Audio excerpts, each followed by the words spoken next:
So, it's December 11th, 1978, around 3 a.m., and while most of New York is asleep, a group of mob-affiliated thieves is about to pull off one of the biggest heists in U.S. history. These guys weren't your average robbers. They were seasoned criminals, connected to the Lucchese crime family, and they had their eyes set on the Lufthansa cargo terminal at JFK Airport. The mastermind behind this operation? Jimmy the Gent Burke, a notorious mobster with a reputation for being both calculating and ruthless. He wasn't physically there for the heist, but he had planned every move. His crew? 6 masked men, heavily armed and ready to bag some serious cash. The crew even had an inside man, Louis Werner, a cargo worker at the airport, who tipped them off about a massive shipment of cash and jewelry that was sitting in the vault waiting to be picked up. So here's how it goes down. They pull up to the Lufthansa cargo terminal in a black van. Burke's crew knew exactly what they were doing. They slice through the padlock on the gate with bolt cutters and head straight for the employees inside. The night shift crew, completely unsuspecting, is ambushed, pistol-whipped, and handcuffed. They're rounded up and locked inside the break room. Hey, if you're still here, you might as well hit like and subscribe. No point in leaving now, right? With the employees out of the way, they zero in on the 10 by 20-foot vault that held millions in untraceable cash, most of which had been flown in from West Germany and was headed to the Chase Manhattan Bank. The crew forces the night shift supervisor to open the vault.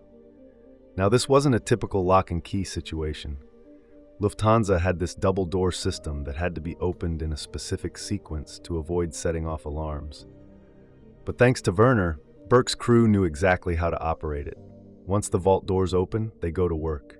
Inside, they find $5 million in cash and $1 million in jewelry. That's over $24 million today, adjusted for inflation. They stuff it all into their van, and by 4:21 a.m., they're gone, leaving the Lufthansa employees handcuffed in the break room, with strict instructions not to call the cops until 4:30 a.m. The whole heist took just over an hour. $6 million, gone without a trace, or so they thought. Now here's where things start to fall apart. You see, Stax Edwards, the guy in charge of disposing of the getaway van, decides he's going to party instead. This dude gets drunk, and instead of taking the van to a mob-controlled junkyard, he just leaves it parked illegally on the street in Brooklyn. Big mistake. Within days, the cops find the van, complete with Stax's fingerprints all over it. Burke, being the paranoid mastermind he was, wasn't about to let this screw-up slide. He orders the crew to kill Stax. 2 hitmen, Tommy DeSimone and Angelo Sepe, do the job.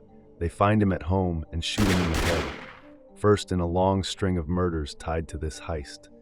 You see, Burke wasn't just worried about Stax. He was worried about anyone who could rat them out. Over the next few months, Burke orders the murders of at least 8 other people connected to the heist. One by one, they're taken out, some because they knew too much, others because Burke didn't want to share the money. That includes Martin Krugman, the bookie who first suggested the heist. Krugman started demanding his cut, but instead of getting paid, he was dismembered and disappeared. His body was never found. Despite all the paranoia and bloodshed, the FBI couldn't pin the heist on Burke or most of the crew. The only guy who ended up going to prison was Louis Werner, the inside man who gave them access to the vault. He was sentenced to 15 years, but he never gave up Burke or anyone else.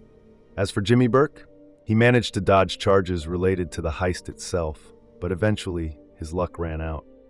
Thanks to testimony from Henry Hill, Burke was convicted of racketeering and died in prison in 1996.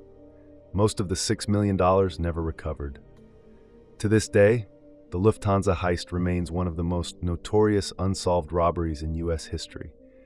Thanks for sticking around. Hit like and subscribe, and let's keep the stories rolling at Tailscape.